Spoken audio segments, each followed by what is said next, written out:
The otaku, the whole anime genre, like, and being a nerd, right?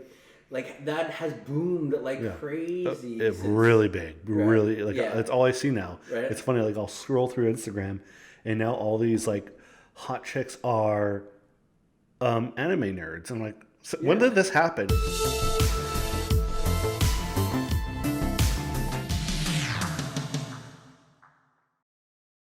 Welcome to the 5th episode of the AWL podcast. I'm your host, Jonathan Wiseman. We're here today with one of my best friends, Mike Lee. I've known this guy for probably close to 14 or 15 years, and he stopped by, and I thought today would be a good time to chat. Make sure that you are subscribed. Please hit the bell icon and turn post notifications on, and make sure that you smash the like button on this video so that way the YouTube algorithm picks us up and shares us around the world. So let's get started. How's it going, buddy? Hi, buddy. Thanks for having me over, man. I'm super excited for this. Yeah, me too, man. Yeah. So you haven't seen my son in a long time. Oh my God. Okay, so you know how like most babies, you have a friend who has a baby and they kind of look like an old man, Oh, for sure. right? And you have to say it's cute. Benjamin Button. Yeah, a little bit Benjamin Button syndrome. But like Thor is the cutest. Yeah. The cutest Yeah. thing, right? Like those cheeks. Oh my God, I just want to squeeze them. And what do you think about the fact that I've named this kid Thor? My honest opinion. Sure. I love it, and I'm also worried. Of course, I'm worried as well. But I'm really hoping that he takes after my wife's side of family, so that way Yeah. he gets the height. Yeah. You know, Yeah, yeah. I'm not short, but I'm not Thor giant height, right? Yeah. So, I mean, her brothers are like both 6'2" plus. Yeah, that's So, true. That's true. you know, if he gets a little bit of that, I think that's going to make a big difference. Because if he's a small kid in school, he's going to get ripped apart with that name. Well, he might have like your genetic, like beefy, like genetic strength, Sure. right? And Yeah. then the height, yeah. Yeah. Well, He if could he actually be Thor later. well, he looks like Thor. Yeah. He's got gold hair, Yeah, blue eyes. vicious blue eyes, and Yeah. he's adorable as hell. You know, and we have this little Thor's hammer rattle Yeah. that he likes to grab, and he doesn't like to play with it. He just likes to throw it, like Thor, right? Yeah. But whenever he throws it, it always lands on my toe, and it's the worst pain. Yeah. Just destroys my foot. Yeah. And it's weird because whenever I hold the rattle, it feels super, super light. But whenever I give it to him and he drops it, it feels like he just dropped a mountain. So I feel like the magic of Thor that he imbues on this thing makes it like 4,000 pounds easily. It's insane. Yeah, well, he's the only one that's worthy. Yeah, I guess. But wouldn't that technically make me Odin? Well, technically, yeah. But yeah, but you were always Thor too when growing up. It's funny because for the last like 7+ years, I've had all of my usernames and all of my, and I don't know if this information I should be putting out in the world to get hacked or anything, but on all my like gaming consoles, I've always used Thor's daddy as my gamer tag. Yeah. And so it's funny that I've kind of manifested a son that I can name Thor. I would have named my daughter Thor as well, so it's kind of all irrelevant. Thorette. No, just straight Thor. Just straight Thor. Yeah. If you had a daughter, you would have named her Thor. Yeah, but the thing is his spelling is actually Sore. Sore. So when teachers ask him, "Is your name Thor?" he'll be like Thor, and everyone's gonna think he's got a lisp. Well, so I was talking to my wife about that. I'm like, are people gonna think that he has a lisp or like, are you Thor? Yeah, I really don't wish that happens. I mean, that would be terrible. But no, it's definitely spelled like Thor. Kids are mean, man. Kids can be pretty mean. Yeah, it's crazy, and you know, I'm completely expecting that, but I was not easily picked on in school because I'm pretty witty, and you know, I obviously can take care of myself physically, especially as a kid. So I, of course, if anyone ever stepped to me, it was pretty easy for me to stop them. And I know that's not the case with everyone, but I'm hoping it is with my son. And I'm going to teach him to be as confident as possible. Yeah. I'm going to help him create that witty banter. And also, I think one of the easiest ways to protect a kid in school from bullies is to make it easier for them to laugh at themselves, right? Oh yeah, for sure. Well, that's the thing, right? Like, I always said, like, to my wife that when we have a kid, or because we're in the process of adopting, like, we want to make sure that we're fostering like self-confidence, and I'm going to put them in some sort of martial art. Like, 100%. I took martial arts. Which kind of martial art do you think? Well, I would love them to do judo, right? But I just want them to do anything. Like, judo or BJJ would be great because there's no striking involved, right? I think that when you teach a kid how to strike first, that's their go-to, right? And so teaching them things like BJJ or judo, right? Their go-to isn't going to be striking. Right? But it should be strike first, strike hard, no mercy. Cobra Kai. Cobra Kai. Have you seen that show? Yeah, I love Cobra Kai, man. Well, I started watching that on YouTube Premium before Netflix picked it up like years ago, and I was like, this is insane, and no one knew about it. Yeah. No, but that's the thing. I find that with stuff like Cobra Kai and just our generation, we have this thing where we're constantly trying to chase nostalgia. Yeah. Right? Which it's weird, but I don't know if that's just our generation though. Well, it's probably more of a human trait. Yeah. It's the same thing with like when you smell a food that reminds you of something your mom used to make. Yeah. Like think of the sensations that brings back. It's like how realtors or real estate, when they're doing open houses, they will generally cook a batch of chocolate chip cookies, so that way when someone comes in, they smell that, right? That's nostalgia. Yeah, a little bit, or it's just kind of like gives you that feeling of that hominess, right? Yeah, but you get that feeling because of your memories. Yeah, for sure. If you've never smelled it before, you're like, what is that? Yeah. Why is someone cooking in my soon-to-be home, right? Yeah, no, for sure. But even if there's that, and there's also like all the reboots and remakes that are coming out. Yeah. Like, I mean, they redid Ghostbusters. Which sucked. I was so upset. Okay, so they could have done that so much better. I actually enjoyed it, to be honest. Wait, which one are we talking about? The woman version or the male version? Well, there's because I don't know if they did a guy version, I didn't see that. Because they did the one, they retconned it, and then it was the same universe where it was kids, but I don't know if that's come out yet. No, definitely haven't seen that. Because I remember there was a trailer for that, but I haven't seen that one. But there's the one with. I think reboots should be done with the same. But from what I heard, don't quote me on this, guys. But from what I heard is that Bill Murray wouldn't do a Ghostbusters unless it was an all-female cast. But was he in that one? Yeah, he was. He had a cameo. Everybody had a cameo. I don't remember. Yeah. That's how much I didn't like it. I didn't remember anything. And I love those actresses, so nothing against them, but I just didn't like. I found it so boring. Well, it was a little campy. I will give you that. But I think going into it, it's like any Marvel movie. I remember going into Marvel movies, and I would always, especially like X-Men, like because I think Fox just destroys everything they touch. Man, so bad. So bad. But you go in, and especially for somebody like us who like used to read the comic books, kind of, my wife calls me a canonist, and like I've gotten kind of better at it. What do you mean? So a canonist is like somebody who's like, because comic books are essentially storyboards. Yeah. Right? Like you have the storyboard there. It's already there. Yeah. Don't change it. Yeah. Right? And I guess it makes sense for sure when you adapt it into a real life scenario, like live action, you have to change some certain things. To make it make sense in the real world, yeah. In the real world, right? Like I think Watchmen, for example, is a really good one. That was a good show. Yeah. There's the show and then HBO, there's the movie, right? Yeah, but the show was sick. Yeah.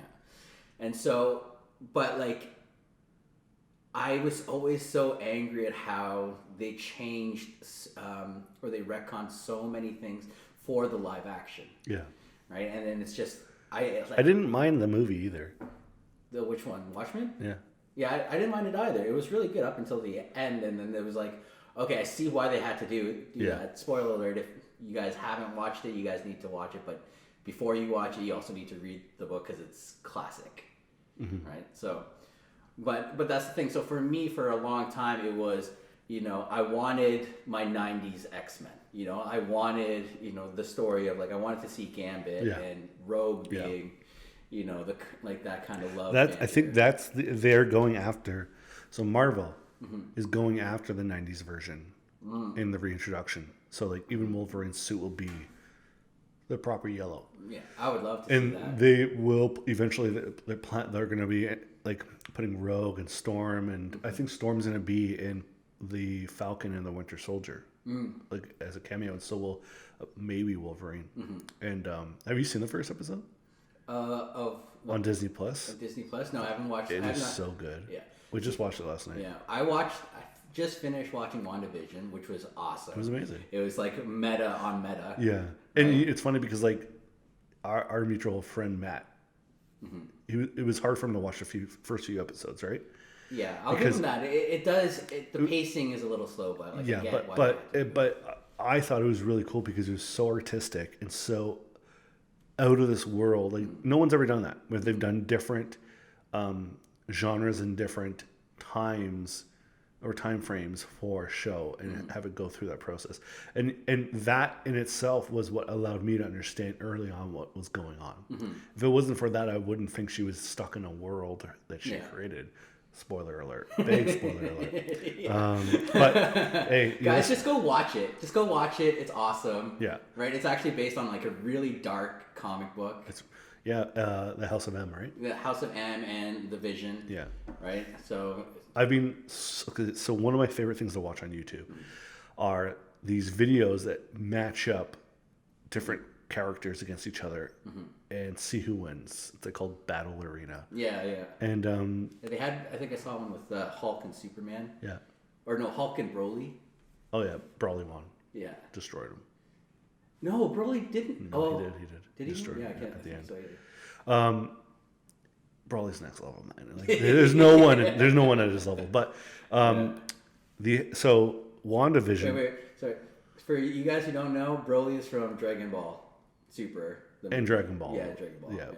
But Wanda, aka the Scarlet Witch, smokes everyone.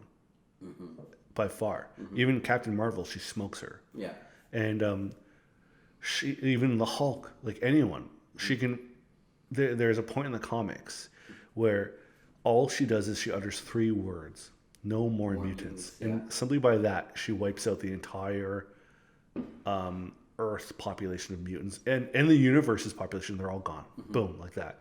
That's how powerful she is. Just with 3 words, she can destroy an entire. She pretty much just genocided everyone. Yeah, she's an Omega level mutant. No, she's a Nexus level. Oh yeah. Well, So if we're going that way, yeah. Well, you should because it's not comparable. Yeah. Xavier's Omega. Yeah. She's Jean Grey is Omega. Well, actually, Jean Grey with the Phoenix is Nexus level. Yeah. But and there's only 7 Nexus level beings. Not even Onslaught's Nexus level, and she smokes them all. So on that, her against the Phoenix, Wanda wins, and Scarlet Witch wins. And I was surprised by that, but she wins because it comes down to speed. Yeah.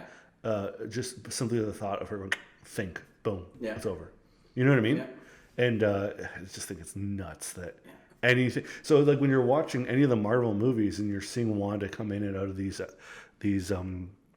episodes or coming in and out of these movies, you're always like, she seems kind of pathetic. Yeah. She's got her little twirlies, but you eventually find out this character is beyond everyone in the Marvel universe. Oh, yeah. So far beyond. And I'm really interested to see what Phase 4 with like the universe of the multiverse of madness with Doctor Strange, which she will be in, as well as all the future movies, how powerful she's going to become. And I'm wondering if she's going to become the next big bad. Yeah. Momentarily, because she's a part of the team. Yeah. She's a good guy, but she does go nuts. Yeah. I also did really like when they finally like introduced her costume as Scarlet Witch. I was like, okay, you guys did the costume design right for this one too. Yeah. But she did customize it a bit. Did she? I think so. Oh, I didn't read that. But yeah, it's she looked just like the comics. Well, I mean, they also had that one episode, spoiler alert, where they actually wore the original. Yeah, which I didn't. Right. But man, like that Olsen family is legit. Dude.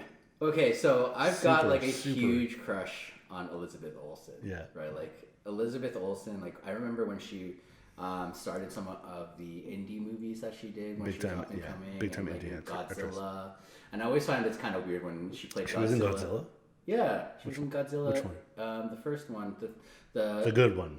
No. The remake after, like as far as the North American one goes, because there's then we can go into like because like remember that one where like they find that hit the foot track from it. Mm-hmm. It was literally the size of like half a football field. Yeah. Is it that one? I'm pretty that sure. was my It's favorite been a while since I've watched it because there was also Godzilla King of Monsters. That was with what's Bryan her name? Cranston. Pardon? Which one's the one with Bryan Cranston? Bryan Cranston. I can't remember. He was in one of them. Yeah. There's been like 7 in the last 10 years, so Yeah. I have no idea which one you're talking Well, about. it's a series, right? Because there's Godzilla, then Godzilla King of Monsters, which had the girl from Stranger Things, and then I didn't see that one. Yeah. But that one was just like 2 years ago. Yeah, that one's a few years ago. So that's the same universe, right? Because it's the North American one.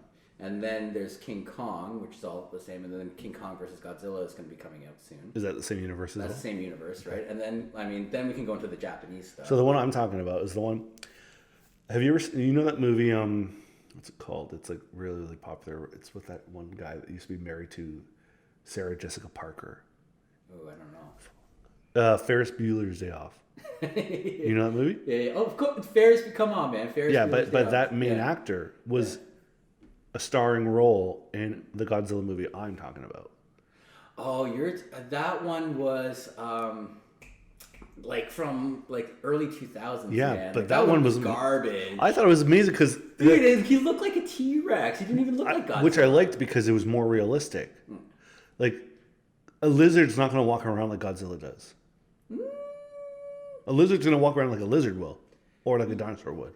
Yeah, but you also got to keep in mind like this whole kaiju, like the monster, like Are they connected? Is like the Pacific Rim monsters connected in any way? Because they're all considered kaijus, right? yeah, I think it's just that genre of movies, right? Yeah. Like it's that kaiju style movie, right?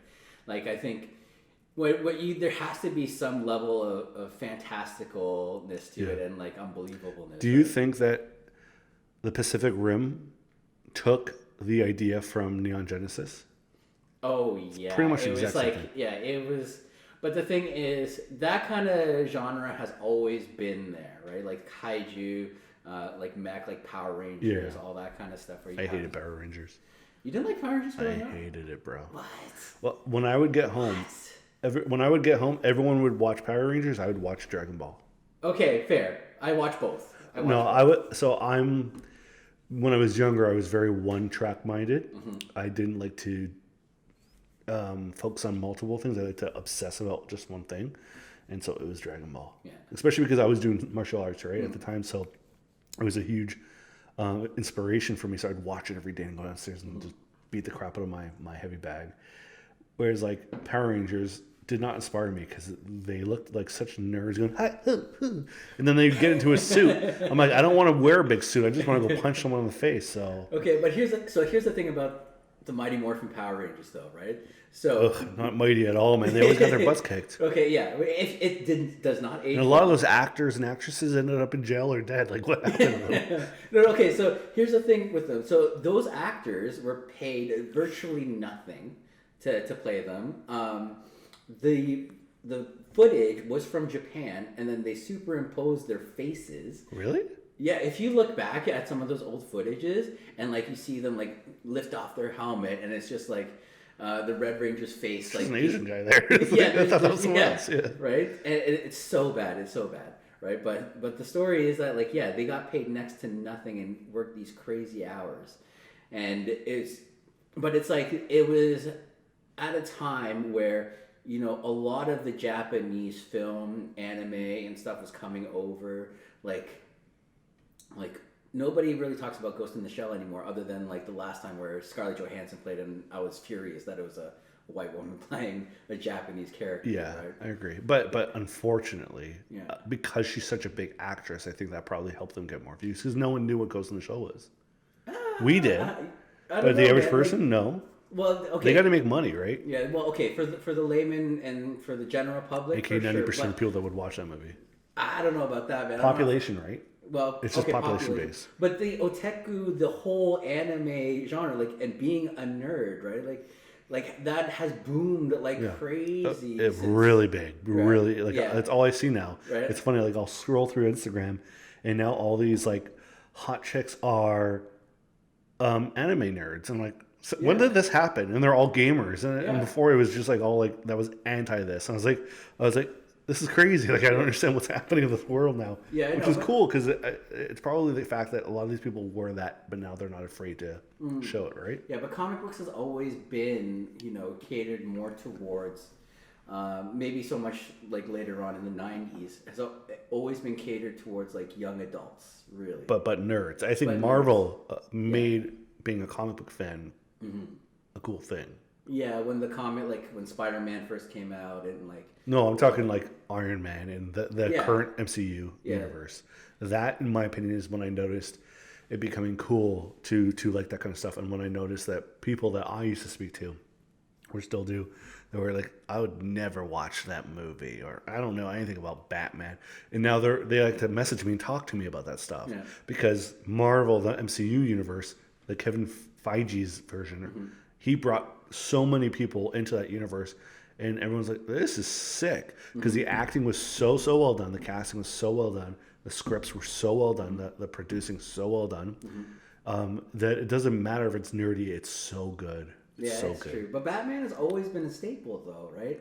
The Justice League, Batman, like Superman. But sure. I think Superman is one of those characters that, like, he's kind of irrelevant, right? Like, nobody can really relate to him because we, as humans, I agree. Right? I agree. Like, we're he's technically a god, right? Right. Yeah. Exactly. Right. Like, but he can friggin' move planets. Have you seen the new Superman and Lois show? No, I haven't. It's amazing. I haven't. Yeah. It's amazing. I was so surprised. The first pilot, it was like maybe 75 minutes long, and I was like, "This is really well done." Like, I was very surprised. I thought it was gonna be really bad. I was watching. I was like, "This was really good," and I've watched the last 4 episodes or 5 episodes. I was like, "This is sick." Yeah. Like, and it's canon. Yeah. So it's really well done. Yeah. The last time I watched Superman and Lois, I think it was like that old TV show. I like that one, but this is not like that. This is legit. Like, and it's surprisingly good. Like graphics and quality. Like, I'm surprised. Yeah. So, well, I think we've come a long way because, like, I mean, Flash and the Arrow was, which I haven't watched any of those. Yeah, neither have I. See, for me, I find the DC universe just doesn't deliver as far as live action goes. No, it kind of bores me, to be honest. Yeah, like they need to get the guy. I can't remember his name, but they need to get the guy who does all the animations, because all the DC animations is king. Yeah. Right? Compared to like the Marvel animations. Yeah, all the Batman animated ones. Yeah, like or the Dark Justice League, like all that stuff. Like, they need to get that guy to write a live action. Yeah. Right? And that would be sick. Yeah. That would be sick. Yeah. Right? But as far as, Marvel goes, like, I mean, Disney's backing all of that stuff, so they're going to always have, tons of money to be able to produce such a, like, and I should even say this, like, even the formula's getting a little bit old that they're using, so they definitely need to. Well, they're completely revamping it now. Yeah. I mean, the fact is they've gotten rid of half of the characters. They're not coming back. Like, I know people want Iron Man and Captain America and those people to come back. They're not coming back. No, I want them to do X-Men, right? They will. I've been so impressed with this Kevin Feige. Yeah, I don't even know, man. Man, he's got to be probably one of the best producers in the world by far. So well done. Yeah. It's crazy. And what I wanted to say was, I just watched the Justice League Snyder Cut. And I told you I watched it, and I know you haven't watched it, so we can't get too deep into it. No, I don't want to hear it. I'm not going to say anything, but it was definitely better than the original Justice League movie. I would say, if the original Justice League movie, if I were to rate it out of 10, I'd say it was like a 5 out of 10, a 6 out of 10. But because it was Batman and Superman, I would have watched it no matter what. But I would say this version is strong 9. Strong 9, wow. Yeah, and they made some of the characters so much more badass just simply by changing the tone, angles, and removing certain script and adding slight, just one-word sentences and certain things. Like, you watched the original Justice League. Yeah, I watched the original Justice League. There's a scene in the courthouse where Wonder Woman comes in and saves those kids and kicks all those bad guys' butts. And I thought that scene was a bit weird. It just seemed a bit too cartoony. This version of it, it's the exact same scene, different angles, slightly different things, 10 times better. It's Oh, just like so it's they a changed point the where, tone of it, which and, where I was watching, I was like, now she's badass. Yeah. Whereas before I was like, she's kind of, I don't really like this character. Like, I just didn't feel like she was worthy. Not her as an actress, but just I felt like that wasn't really a Wonder Woman that I could get behind. But then watching the same actress, same character, but seen just from a slightly different perspective, I was like, damn, that's a badass. Yeah. You know what I mean? So, well, I remember when I was watching Wonder Woman, and I was like, they got Gal Gadot for Wonder Woman, and I'm thinking in the back of my head, it's like, she's gorgeous, obviously, right? But I just couldn't see her as Wonder Woman yet. And but like when I did watch the first one, it was awesome, and I loved her in it. But like, I guess for me, like growing up and watching like Xena, Warrior Princess, right? Like she was like. I agree, but she's super old now. Yeah, well, yeah, I know. Like she's literally right? 72. It didn't like. There wasn't that same kind of presence that like Lucy Lawless had. Yeah, right? Lucy Lawless like commanded this presence for sure. Right. Would a more muscular, jacked up version of Wonder Woman probably being a bit better? Yeah, but again, you also have to take into consideration the fans, all the younger girls that would be watching this, and would they be, would that have connected to them as much? Could have, right? But in this version, you do see her in a slightly different light. And I remember there's this one angle view of her where you see more of her legs. So I'm like, damn, she's got some cuts in her quads. Whereas you don't see that in the other movie, right? And I'm like, okay, she did train for this. Yeah. Like, oh yeah. You know what I mean? Yeah, she got hurt really bad in a lot of those in those fight scenes and stuff like that. You can see her in like other interviews, like when she's promoting. I think it was what was it? What was the second one? Wonder Woman 1984. Yeah, 84. Like she's doing these interviews and she's standing because she's like hurt her back. Yeah. Right, and she's got like pretty injured. From what I remember. Yeah. Yeah. But no, I'm stoked to see this new one because I think Darkseid's in it, right? Oh yeah. Right. So there's a decent amount of Darkseid footage. Right. So I'm hoping, like, don't tell me anything, but I'm hoping it's going to be kind of like Infinite Crisis. I don't know if you ever read that one. No. That's where they kill Batman. Yeah, I've never spent too much time in the DC universe. I've always loved Batman. I've always loved Superman. And I've focused on them individually, but I haven't focused on the universe itself. Yeah.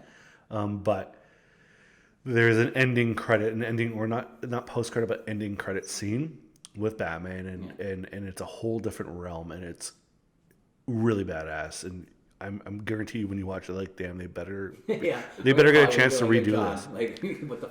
No, but they better get a chance to like continue with this arc, as opposed to just stop it and then reboot as they always do. They just go, oh, this didn't work, reboot.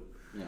But that's the same thing going back to like the MCU. Why I like it is because not every movie that came out was amazing. Like Thor 2 kind of sucked, right? The Dark World. But that was with Edward Norton? No, Thor. Oh, sorry. I'm thinking Hulk. Yeah, so Thor 2 kind of sucked, right? Yeah. And even Edward Norton's Hulk was in that universe. But they stripped those people away from it, or they just changed the tone. Like with Chris Hemsworth's Thor, when he and Taika Waititi, the director of like Ragnarok and the one who's doing the new one, were speaking, Thor was like, or Chris Hemsworth was like, I really feel like we need to completely redo this character. He's like, I don't like the version that I'm playing. I don't feel like it's allowing me to be the type of actor I want to be, and I don't feel like it's good. And then Taika's like, I agree, you suck as Thor. And they go, so let's rip it apart and build it from the ground up, and they did. And then the Ragnarok version, the funnier version, you got him, and now he's amazing. He's like, it's so good. Unpopular opinion for me, like I found that Ragnarok almost took it a bit too far. Yeah. Right, because I think they had so much success with Guardians of the Galaxy, and with that kind of tone, they kind of took it a little bit too far. It was still enjoyable, and I really liked it. Yeah. But they just they just need to dial it back a little bit. Yeah. Well, I don't think they'll be doing that in the Love and Thunder version.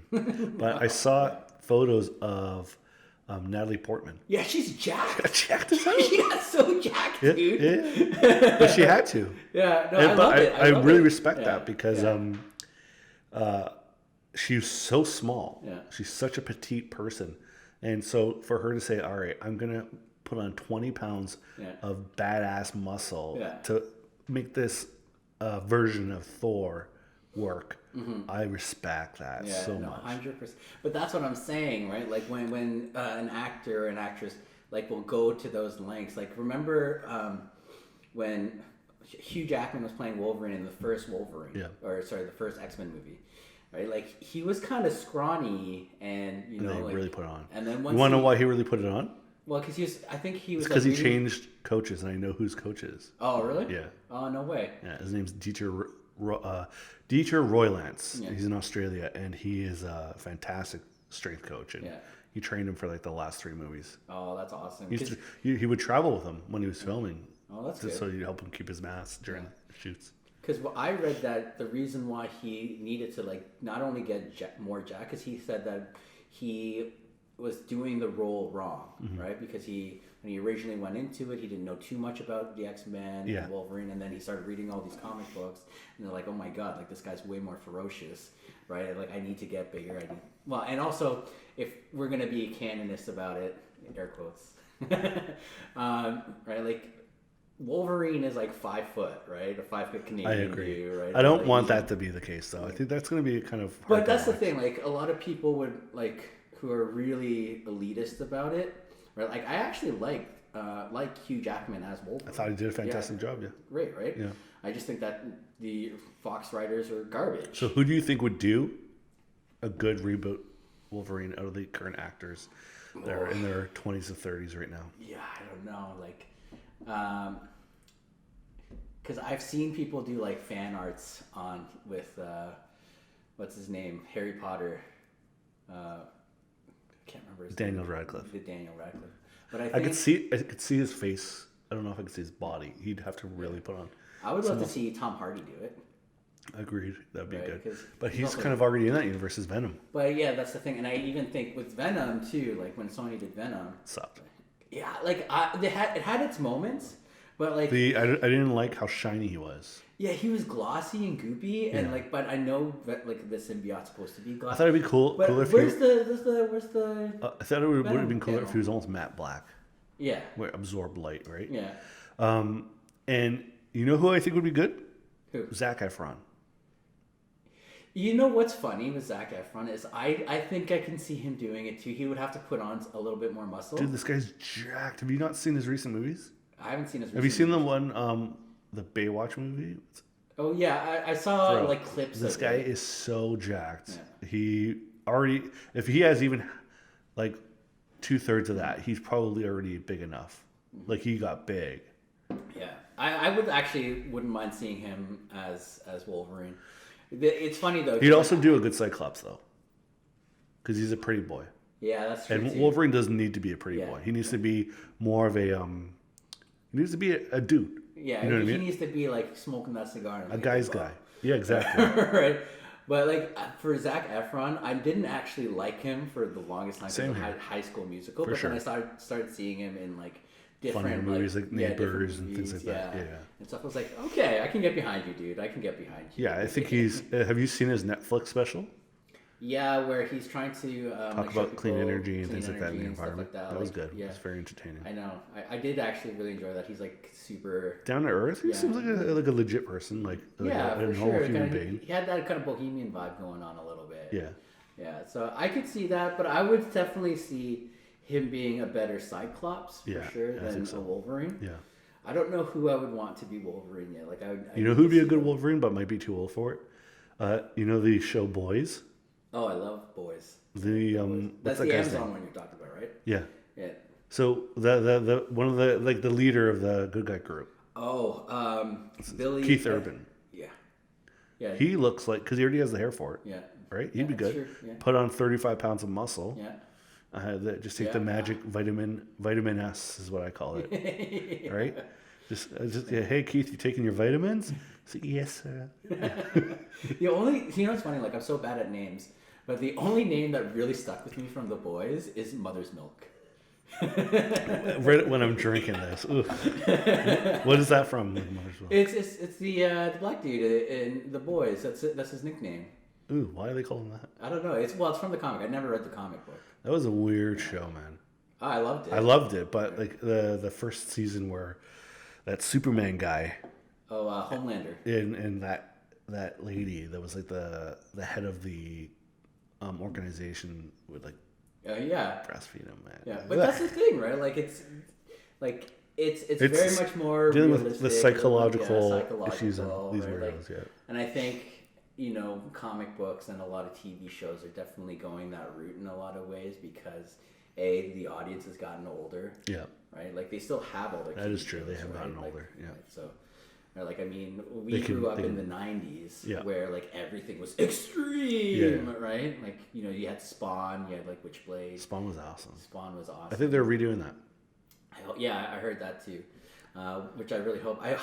I was hoping that they would just do a sequel of the because original. he still looks young. Yeah. Michael Jai White, right? I think so. Still looks young, still amazing martial artist, still jacked. Mm-hmm. He easily could reprise that role. Oh, yeah, for sure. And I actually really liked Spawn when it first came out. Yeah, it was fantastic. Yeah, I remember going to it opening night, and I was like, this is the shit. Did you know that Disney is agreeing to allow Deadpool 3 to be a rated R movie? That's amazing. Yeah. That's amazing, because Disney, that's a good move on their part, right? They're not dumb. I think they really know what they have. Yeah. And they probably understand that this could be probably a multi-generational franchise, right? That just bleeds into itself over and over again. I remember reading Deadpool a lot, and I was just like, this is just all brain candy. Yeah. It's funny. Were you a big fan of the Deadpool movies? Oh, yeah. And I think Ryan Reynolds being Deadpool was the best, like the perfect person. Well, he's the merc with the mouth, right? Yeah. Well, I mean, and the best thing, too, is like when he goes back in the second movie and like shoots himself from like the original Wolverine movie, right? Where they just like mashed up his mouth and like he has katanas coming out. Yeah, of his hands. I like that they allowed him to do it again. It's like, we'll bring you back and we'll do it right, because that was so trash. Hey, I'm like, this is not Deadpool. Yeah, this is so trash. Oh my god, I'm so disappointed. Yeah, I just don't understand why a lot of these producers and like just won't listen to their fan base. Yeah, right? Well, who doesn't listen to their fan base? Who? I think her name is Kathleen Kennedy. She's the head of Lucasfilms for Disney. And because Disney bought Lucasfilms off of George Lucas. Yeah. And she's the pretty much acting CEO. And she doesn't give a rat's ass of what the fans say or do. She actually calls them stupid in interviews. The fans hate her. And she's the one who fired Gina Carano from the Mandalorian movie or show. Mm-hmm. And just so stupid, like she's like imbued with cancel culture, which I hate. I have two ways of thinking about cancel culture.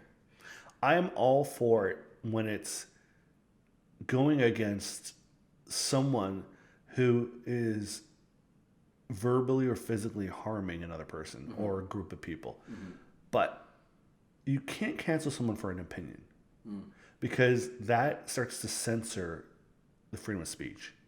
And I think that's dangerous. You as a fan can cancel them by not giving your money to them, by ignoring its existence. But to completely ruin someone's life, I think is really risky because no human being has ever not made a mistake or has ever not said something stupid. This is all a part of developing as a person and growing up and experiencing new things and meeting new people and learning the history of people and the history of that thing and understanding the challenges that other people have gone through. And as you pick up on those things, it starts to change the way you perceive it. So then you're like, wow, I remember I used to make jokes about this, but now I realize that it's not funny. Yeah. And but the thing is like, but because you didn't know that 20 years ago, now you must die. Yeah. I don't agree with that. No, for sure. And I think a lot of it, like, so these are my two slots about cancel culture and Gina Carano. I think that's how you say Gina it. Carano. Yeah, Gina. So, like, I don't agree with what she says, absolutely. By bar none. Like, I'm, like, she's very right-wing and I'm pretty far left. Yeah. right? But I do believe that we've kind of gotten to a point in society where things are so polarized, right? And we're taking things to the extreme in a lot of ways. So, like, for example, like, I don't believe we really have, well, we have freedom of speech, but we don't have, we are not free from the consequences of what we say. Yeah. Right? You know what I mean? But at the same time, when we just go straight to cancel culture or straight to canceling somebody out, it doesn't allow for an opportunity to have that discussion in a constructive way. Yeah. That, like, okay, it's like, you know, like her equating, what was it? I think the quote was, like she was comparing trans people to Nazis or something like that. No, what was it? Anyway, regardless, it's still having that discussion. I think what she was talking about, and it had nothing to do with the LGBTQ. I think she was talking about how Republicans were being treated like Jews in the Holocaust. Yes, that's what it was. Yeah. That was what it was. Which as a Jew, I don't think that's a very smart comparison. And I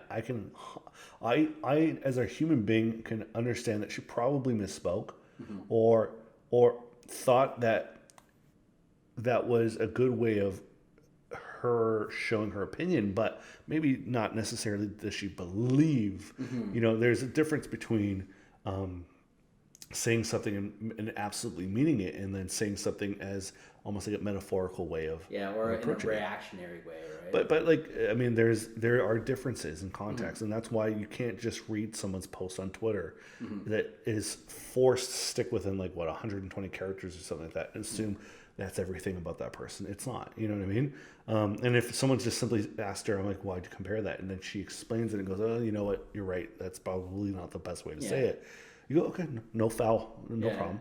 But because there's no conversation like that's had. It's just like, you said that, you're a piece of shit, you're gone. Yeah. That's not how, there needs to be a proper execution of, you know, dialogue. There needs to be a proper and unbiased investigation if necessary, and there needs to be a process with how people are judged. I personally believe, you know. Yeah, and I'm in that same lane of thought too, right? But I think too that it's, again, you know, you have certain things that are like outright racist, right, or outright you know, oppressive, for sure. Right? And then those are the things that, like, it's like, okay, where it's a little bit more black and white, 100%, right? It's like, okay, yeah, that's canceled. Yeah, you cancel that for sure, right? But I don't think taking a political party like the Republicans and comparing how they're being treated to how the Jews were treated. Yeah, because I don't think that's racist. I think it maybe stems from a misunderstanding or tasteless for sure, lacking tact for sure, but that's it. You know, if someone said that to me at a party, and we're all hanging out, and someone said that to me, or at a dinner, I'd be like, probably for the next 20 minutes, I'd be like, this person's kind of stupid. I don't really want to talk to them right now. Yeah. But I might get over it, or I might just bring it up later and then have a conversation, and that person is either going to say, no, you're an idiot, I'm right, and then I know I'm not going to talk to that person anymore, or they're like, I completely agree, I misspoke, I apologize. Yeah. And then problem solved. Yeah. And hopefully moving forward, that person now has a perspective that's not so extreme.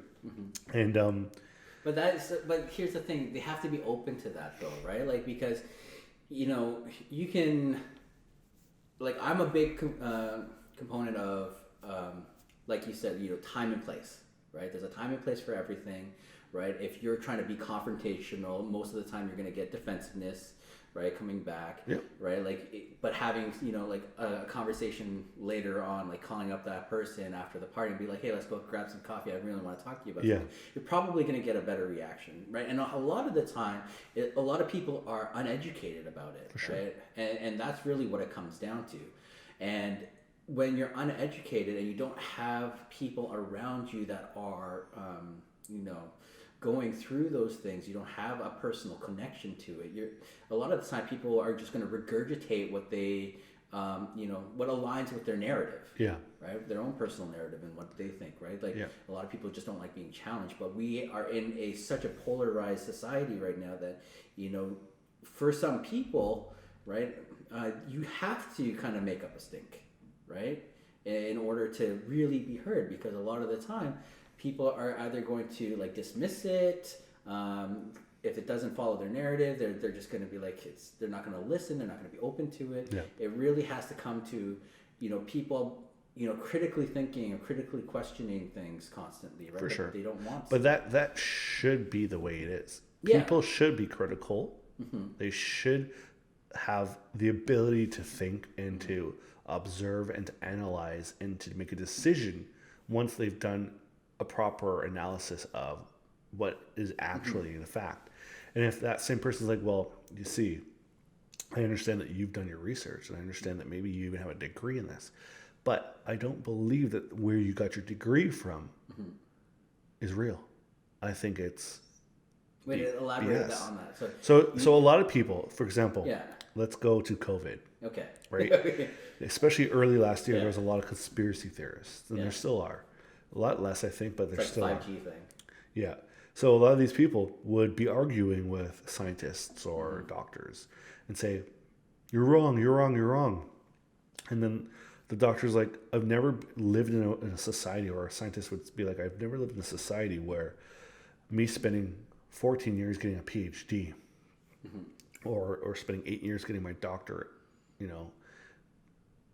have I been having to explain myself to a bunch of idiots who have no schooling in this factor, but they're saying that all the time I spent, all the schooling I've spent is based off of false science.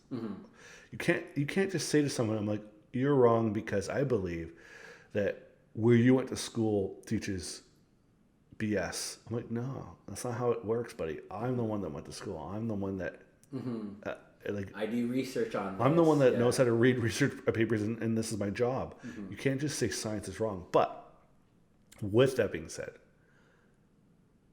there are definitely, and this is something I think a lot of people don't understand, in any industry, there's always going to be better versions of the same person that does a job than the others. Yeah. There's always going to be human nature, though. Right? Yeah, so but you have to be aware of that, because if there's a lot of doctors that might just go with a narrative because it works for them and it feeds into what they want, right? And it allows them to perhaps charge more for certain types of practices. Trust me, man. Yeah. People will do whatever they want when it comes to making money. Always. And even in science, no matter what you say, there are definitely groups of scientists that will do and bend science to allow them to get funding. And which means they get paid to do their job. Yeah. Right? Sure. And then there's other scientists who have perspectives or opinions that aren't in line with those scientists, those larger majorities, and get outcasted. Yeah. But something we know from history is it's generally the scientist who was laughed at and locked away, who had the revolutionary idea that changed the way we see the universe. Yeah, right? Because later on, like we in hindsight, right? Yeah. Like, but going back to my original point, I think it's silly for us to assume that based off of what someone says, just one small opinion, that your opinion automatically is right. Because again, it goes against your belief system, right? And yes, I agree that if someone says that Republicans are being treated like the Jews were in the Holocaust, that's probably wrong, right? But I can guarantee you 99% of the people that are involved in the cancellation of this individual are all just as extremely biased to their side of things, almost in a dangerous way, right? Because they're so willing to sit behind a computer and absolutely tear apart and destroy someone's life. That's not good either. No, for sure. I'd much rather someone tweet some bullshit than have someone that's like, I can't wait for you to make a mistake so I could ruin you and take away everything you've ever earned and just destroy your life. Yeah. That to me is unhealthy. No, well, that's dangerous, the thing, right? Like, you got all these keyboard warriors, right, out there, right? Safe behind their screens, right? And a lot of the time, it's transference, right? Like what was that quote? Hurt people, right? Yeah. Or they want to feed into that, right? Like, they don't do the research. They don't want to engage in a constructive discussion. Right, they just want to feel a sense of power, and that's really right? Like everybody has an ego, right? And I really believe that when you develop your self-awareness, right? Like I still got a lot of work to do myself, right? Especially you. Yeah, 100%. I'm just kidding. Yeah, my wife will tell you for sure. Yeah, that's her job, isn't it? Yeah. I'm just kidding. Yeah, Just kidding. she keeps me in check, man. That's why I love her. Right? Mary just lets me go. She just like every morning she wakes up, unlocks me from my cage. Yeah. It says "Go ruin things," and just lets me go. Yeah, no, but that's the thing. Like I love my wife for that. Like she challenges me, right, to really be, to think critically, to be more self-aware, right? Because there's old habits of mine, like from growing up. Like I'm a super stubborn guy. Yeah. Right. Like where I really need to sometimes put down those walls so that we can have these constructive conversations. Yeah. And move forward from them. Yeah, right? I agree. It's a scary thing. Yeah, and like I said, I was talking, like I have a buddy too, and he is the polar opposite. I already know who you're talking about. Yeah. Right? Right, the polar opposite of me, and like we have a lot of similarities and common ground, but as far as worldviews, political views and opinions, but we're still able to have that mutual understanding and respect, right? And where a lot of people have dropped him as a friend because... I don't think that's fair. I think people need to remember, you don't talk politics at the dinner table. Yeah. So when it comes to your friendships, you shouldn't bring these things in. I don't think politics and things like that should be a factor of who you become friends with. No, yeah. I think who you become friends with, it should be based off of chemistry. Yeah, for sure. But I think that's to my point though, right? It's like, because we are both able to, I think there's a concept called duality, right? Or something like that. But essentially, I'm gonna look this up because I don't know what this is. Yeah, so it's the idea of being able to hold two opposing concepts at the same time, right? So, for example, someone who's pro-guns, can still be friends and still support people that are anti-guns. Yeah. Right? So the idea is that, like, he and I will get into these political debates, right? But we understand that we're not bringing the emotional side into it. We're trying to... You're not judging each other. Yeah, you're just presenting your positions, and that's it. It's a debate. Yeah, it's really, that's what it is. It's a debate. We don't agree ever at the end of our debates. Yeah. But then after that, we know that, after the conversation, there might be a point where, I'll be like, oh, I didn't think of that. And then I'll start looking at it a slightly different way. Or like he'll see it from my side and be like, okay. And then we can kind of find those common grounds where we're not so polarized. But that's the thing. That's what society, I believe, needs to be doing right now. Yeah. You need to be having conversations. Yeah. But so many people are afraid to have those conversations because of cancel culture. Yeah. So now, because of that, the cancel culture, their opinion is becoming the loud noise. Mm-hmm. And if you have any opinion against that, you get attacked. Mm-hmm. So now all you're hearing is this, and everyone else is going quiet, which is, I don't think that's healthy, right? Especially for society. And you know what? Like, I personally believe this was caused by Trump. Oh, we're going to go there. Okay. And we're not going to go there. I'm not necessarily against him, but I'm also not for him. I'm a Canadian who has watched what has happened in America over the last 4.5 years. And I do think that while there might be certain things that he did as a president that maybe would have benefited America long term, unfortunately, because of the way he talks, he's caused a lot of damage and divide, right? He's very divisive. And because of that, we now are in a world society where, especially in North America, where the division is so strong that it's dangerous, right? And that is caused because he was the one who talks, right? I've even noticed now with my American friends such a decrease in stress from him being out and Biden being in. Biden's just a normal old dude, right? Yeah. Does he have his issues too? Oh, for of course. For sure. Every politician does, for right? sure. But so many people are a lot less stressed, and now when people are walking down the street, they can wave at their neighbor now. It's not like, you piece of crap. It's not. People are coming back to the point where like, we're all Americans, as opposed to my side, your side, right? I don't know if I completely agree with that, because for me, you want to fight about it? yeah, let's go. Please don't.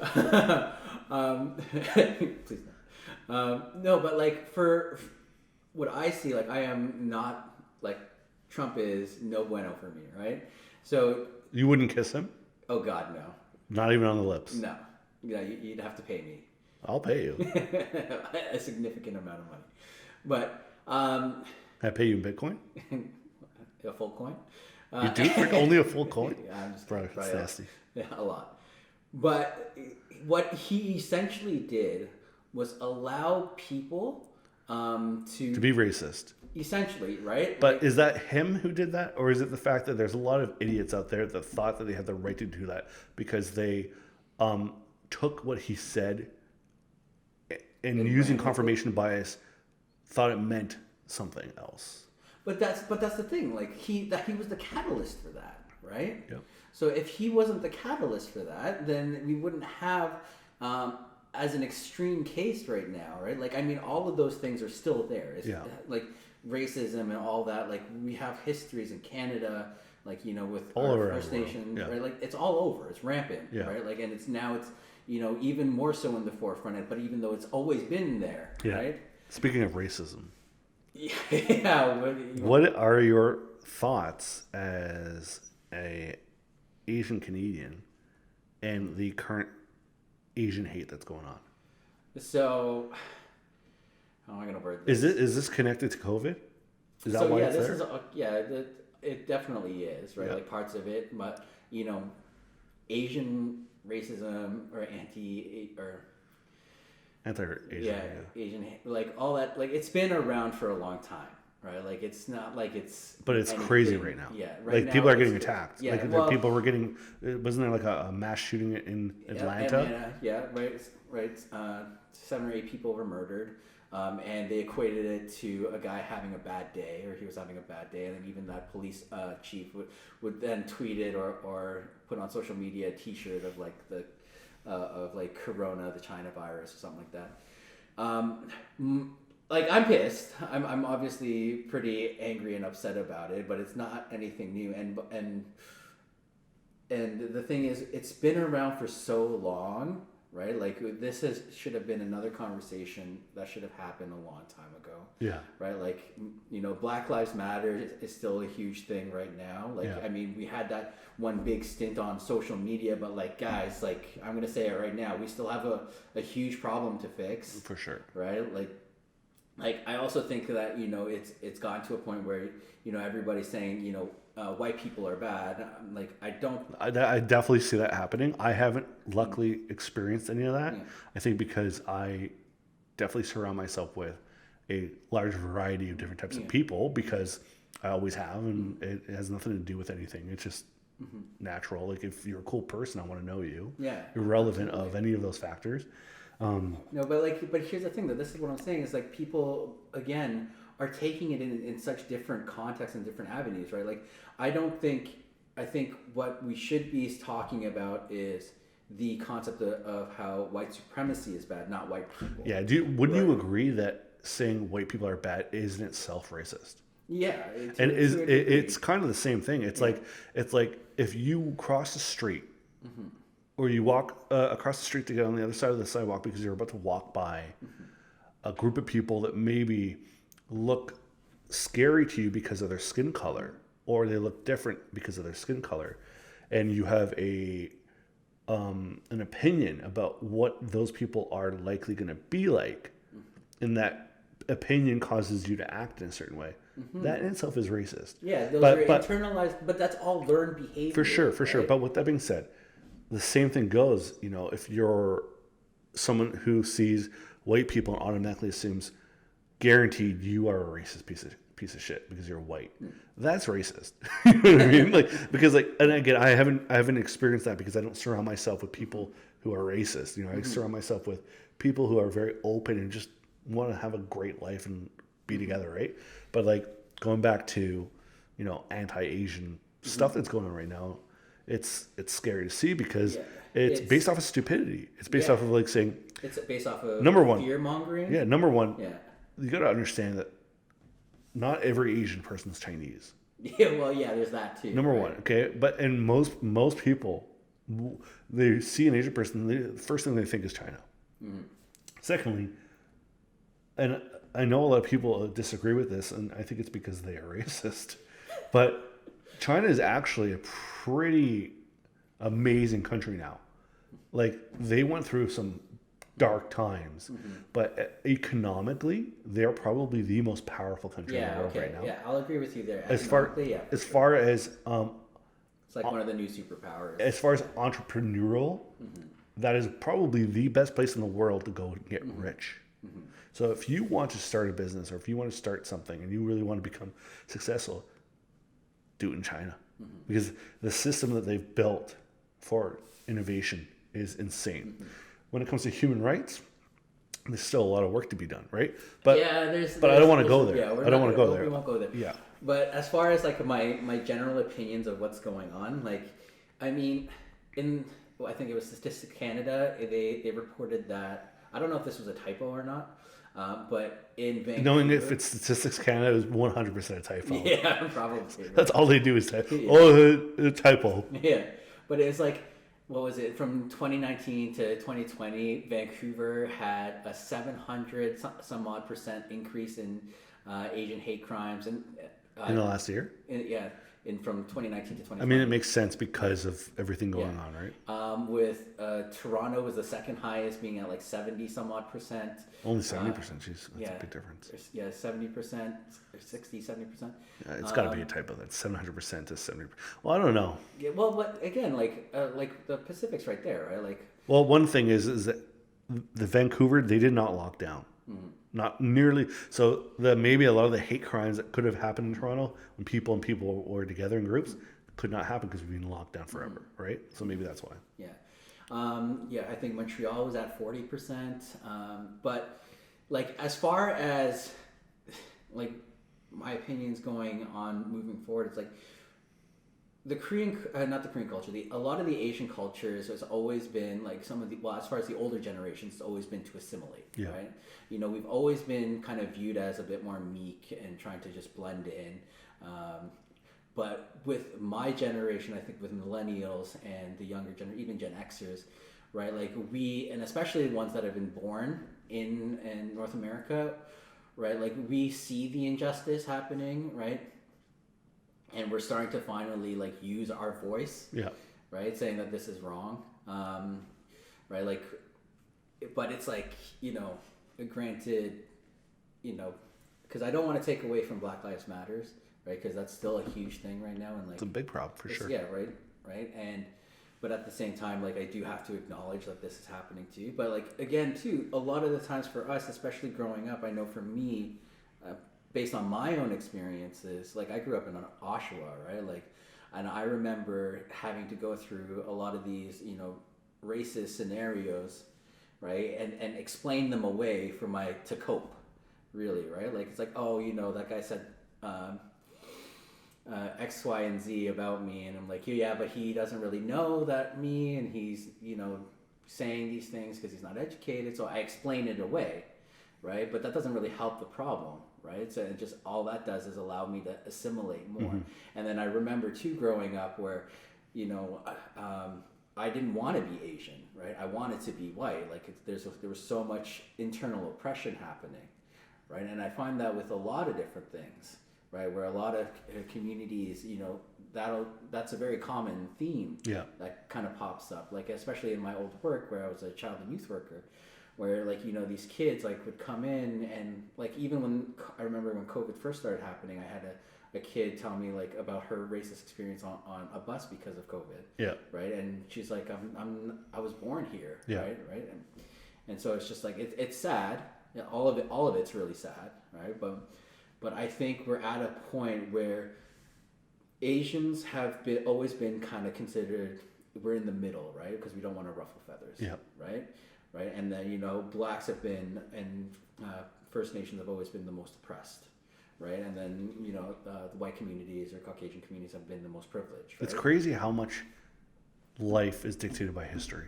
Oh yeah. Right. What was done hundreds of years ago is still impacting people today. It's almost like and I think this is because society has benefited from it, or not all society, but a lot of society has benefited from oppressing people, right? It's like, we're taking this, or we're using your labor, or we're using your volume of people. Just it's like trying to take power away from someone so that way you can benefit from that power. It's stealing. It's thievery of life, right? Well, and Canada even did it with what was it, the tax, Chinese tax head, where like anytime they wanted to immigrate, they had to pay a certain level of tax, and they paid like an astronomical amount. Yeah. Right. But what I'm trying to say is that, like, Asians have always been in the middle, and they would never want to ruffle feathers. Yeah. Right. And so we're at a point now where Asians are now starting to use their voice instead of trying to assimilate, right? Or trying to, explain things away so that, they kind of go a little incognito. Yeah. Right. Like, we are seeing that, we're having this whole movement of like these identities and what am I trying to say here? I'm trying to find the right words. Where, it's not okay for this to continue happening, right? Like, we're trying to fight that polarized view of everything, right? And so I think it's sad, it's awful, it's disgusting, right? And any marginalized communities, right? We've all experienced it, and it just needs to kind of stop, right? Like, it's funny because society and everybody understands. No, not everybody, but a lot of people are the same mind. Like, racism's not okay. Yeah. Right? Like, sexism is not okay. Right? Like, we know those things, but then we still continue falling into these weird things because of these learned behaviors from growing up, right? And our experiences, right? Yeah. And people not. I think it's changing. I think the tide is slightly starting to shift, and it's starting. At least from a perspective of a white person, I'm hopeful in the sense that I'm starting to see more voices be heard, right? And that's important. And for sure, I'm starting to see that there's a lot of politicians, there's a lot of media outlets, there's a lot of people that have power that don't want to lose that power. They're starting to shift their narrative to match those voices, right? Because they don't want to get canceled. But again, going back to cancel culture and racism, are the changes that we're seeing in the media, news outlets, politicians, is it real change, or is it that they're afraid?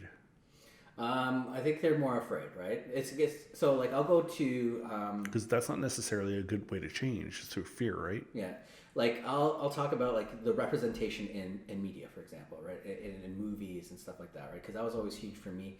Well, not until later in my years where I was a little bit more self-aware and more educated, but the movie industry, right? You have a lot of black movies. You don't have a lot of Asian movies. I mean, like Crazy Rich Asian came out, or if it was, that was a good movie. I've watched that like 5 times. Did you actually? I've never seen it. Yeah, it makes me want to go to Singapore.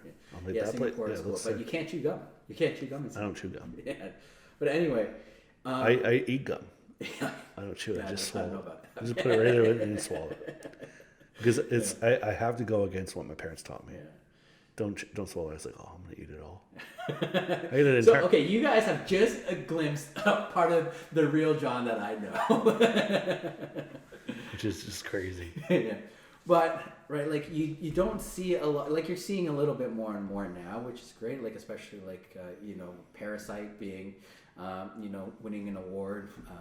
The Best Picture. Yeah, it's a pretty big award. Yeah, right. Winning an award. How about the Academy Award for the best film? Right, but for a long time, we were always depicted as kung fu, and usually some of those times, like, you didn't even get that right. Yeah. And what was my point here?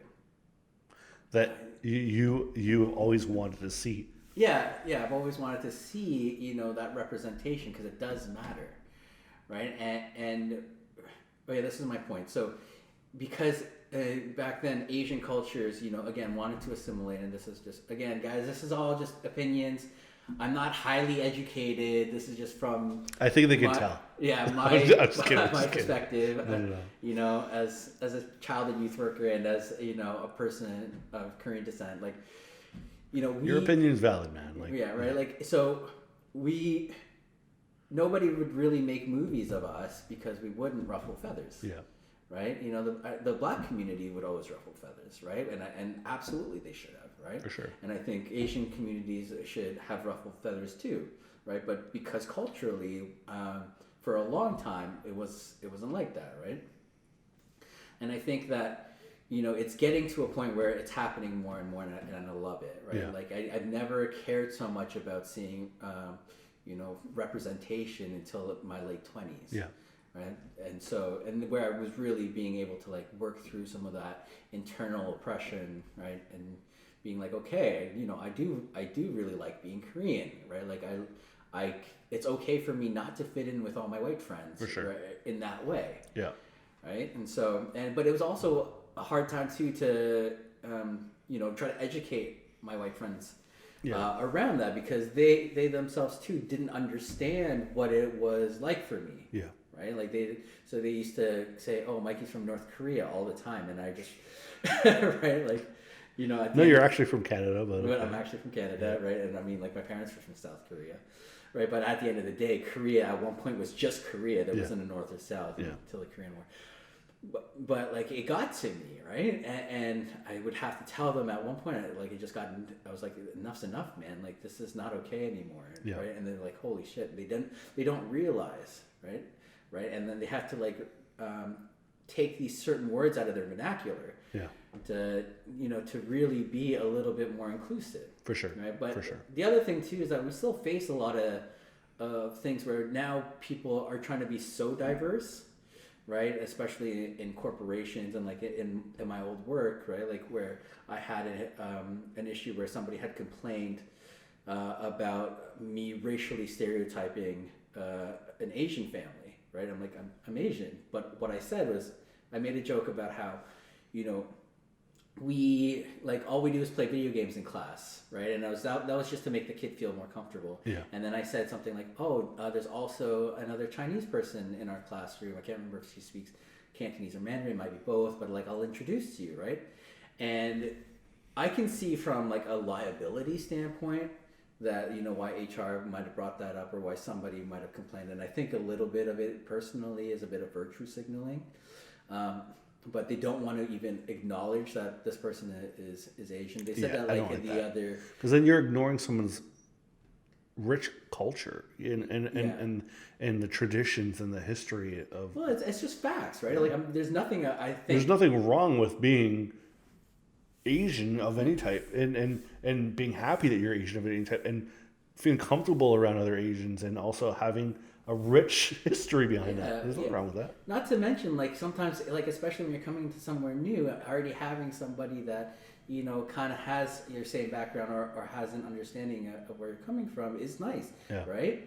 As somebody who has experienced what it's like to be othered, right? And I think, but the problem with that though is I think for them they saw that like I didn't have a previous relationship with them, which I get, but when you do that, you're almost trying to erase. You're being colorblind. Yeah, exactly. Right, you're being colorblind, and you're erasing, what our experiences, right? And trying to connect in those ways. Yeah. So I think I understand where they're coming from, but it's not the right perspective. It's not the way. It's not the right way forward. You can't ignore differences. You embrace them. Yeah, for sure. And I mean, like, I still want to say, like, that company that I worked for, it's a mental health, agency. They still do really work. It was a privilege to work with them. That's where you met me. Yeah. Just always in the corner, hitting my head off of a desk. Right, you did great work, man. Look at me now. Right, like, I'm not going to get into that, but, like, just that one particular thing, like, when I first heard it, I couldn't process it right away. For sure. But, like, the more I thought about it, the angrier I got. Yeah. Or the more upset I got about it. But that's the thing, and it's so intricate in so many ways, right? And they had even training on how to be more inclusive, but I think it's a language that people are quite not used to. Yeah.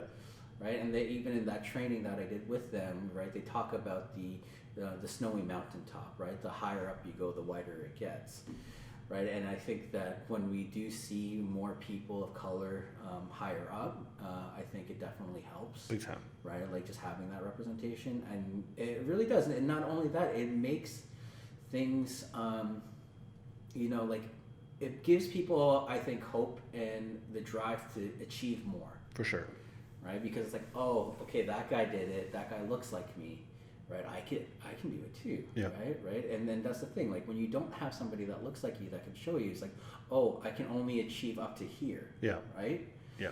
See, in my opinion, especially as like a business owner who hires anyone, I hire people based off of their qualifications and attitude, and if they are capable of doing a job well. It doesn't matter what you look like. I don't care who you sleep with. I don't care about any of those factors. What I care about is, can you do this job better than the other person? If you can, you're hired. Bottom line. And so, having people at the top, I agree, should always be based off of, are you the best person to be there? Because if you are, that's the best thing for this company, or the best thing for this city or country or whatever it is. The best person should be at the top. You should get there from being better than everyone else at that specific thing. You know what I mean? It doesn't matter what your or what you look like. It should be based off of your qualifications and how great you are. Think about how much faster a business would run forward and innovate if the person driving was the best person in the world at that specific thing. Yeah. Well, okay, so let me challenge you on that. So let's say you have someone who is highly qualified in something, right? But was also highly privileged. Okay. Right? You know what I mean? You had another person who is highly qualified, right? But didn't have those same privileges. What is the likelihood of the person who isn't as privileged getting that same job? Well, I could say personally equal, but I can't say that I would assume that everyone else feels the same. Yeah. I obviously know that there are levels and that there are perspectives out there that keep people down, right? But like what I could say is pretty much if you're in front of me, okay, and we're having a conversation, I'm always going to give that person an opportunity. But that's what I'm saying is because you as an individual, right? And that's the hard part is when you have you as an individual who sees things that way, but then you also have a systemic issue. For sure. Right? Yeah. But what I'm trying to say is, of course, there's a systemic issue. Yeah. What I think is one of the small and many ways of working on that systemic issue is by an individual person taking it upon themselves to change that.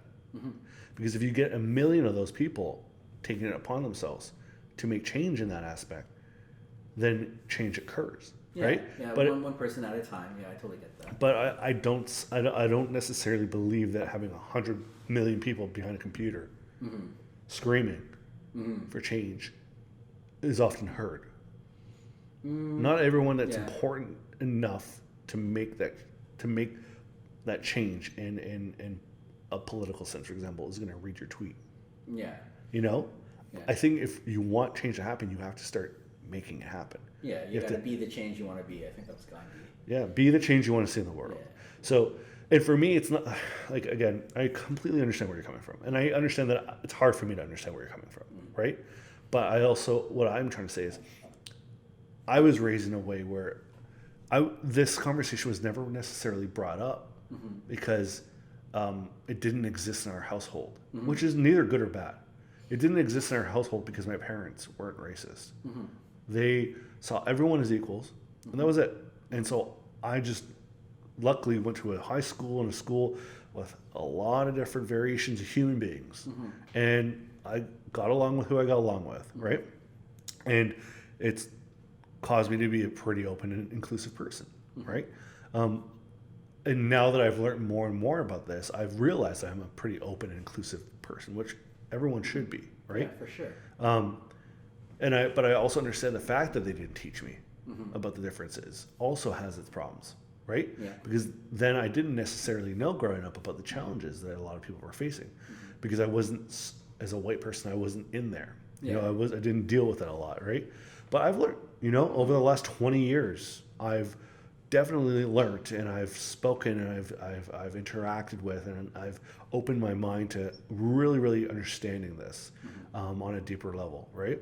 I can't say that I have had the opportunity to speak to you about this in depth, but you know, I've definitely been able to speak about racism and exclusivity and all these aspects that are challenging to certain groups of people, and it's helped me understand.